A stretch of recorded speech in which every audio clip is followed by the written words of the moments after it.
Hey everyone, what is happening? All right, so now we have gone from mass to moles and moles to mass. Now we're going to be going from mass to moles to molecules. So I'll give you a mass and we're going to determine how many molecules are actually in that amount of that substance. All right, so we're going to start with 50 grams of CaCl2. And we want to know the number of molecules. All right, so this also brings a really interesting point here. We've got a number here, 6.02 times 10 to the 23. Remember, that equals 1 mole. That's how many things are in a mole. A mole is just a representation of that number. So if I had a mole of marbles, I'd have 6.02 times 10 to the 23 marbles. All right, so we're going to use that, and that's Avogadro's number, and we're going to use that to find the number of molecules of CaCl2 in 50 grams. First thing we need to do is find the molar mass of CaCl2. So we've got Ca and we've got Cl. We have one atom in the compound of Ca and we have two Cls. The molar mass of calcium is 40.1 and the molar mass of chlorine is 35.5. So we multiply those out, we get 40.1, and over here we get 71. Our total molar mass is 111.1 grams per mole. All right, that's really important that you can look at that, and that you found all of those things on your periodic table of elements. All right, so we're going to start with 50 grams, and we're going to multiply. Well, if you look at our chart here, we're going to go from mass to moles and then to molecules. All right, so we want moles, so that stays on top.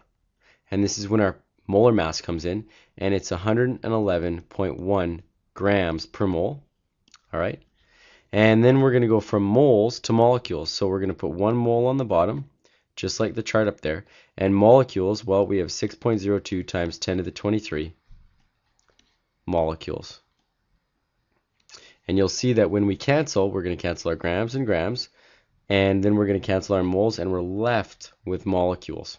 All right, so we go 50 divided by 111.1 times 6.02 times 10 to the 23 molecules, and we get 2.709 times 10 to the 23 molecules of CaCl2. Now, let's check this out. It should be about half of Avogadro's number because we have about half of the sample. So a full mole, which would be 6.02 times 10 to the 23. If we had a full mole, we would have that many. We'd have 111.1 grams of CaCl2, but we have a little bit less than half, so we have a little bit less than half of Avogadro's number. Next, let's check it out. We're gonna go from molecules to mass. All right, so we're gonna go with 5.7 times 10 to the 25 molecules. So we have quite a bit. And you can see right here we're going to go from molecules, so we're going to follow the arrow, go from molecules to moles. So we want moles on top for our first one. And we're going to put the number molecules on the bottom per mole. 6.02 times 10 to the 23 molecules. And then we're going to get rid of our moles and we're going to go up to grams. All right, so we got to put our moles on the bottom to cancel it out and our grams on the top.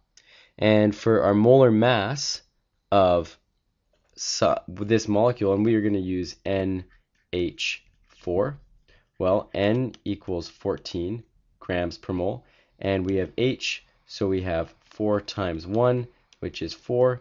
So this whole mole, a mole of NH4, weighs 18 grams. All right, so we're going to pop that bad boy there, and we multiply these out. So we're going to cancel our molecules, cancel our molecules, cancel our moles, cancel our moles. The reason we can cancel them because we're essentially dividing moles divided by moles is just 1. Anything divided by itself is just 1. And we're left with 1704.31 grams. All right, so let's put that in scientific notation. So we're going to move our decimal 1, 2, 3 spots. So we get 1.70 times 10 to the 3. So if we move it left, we get a positive exponent, and if we move it to the right, we get a negative exponent. And we have our grams. All right, have a good rest of the day.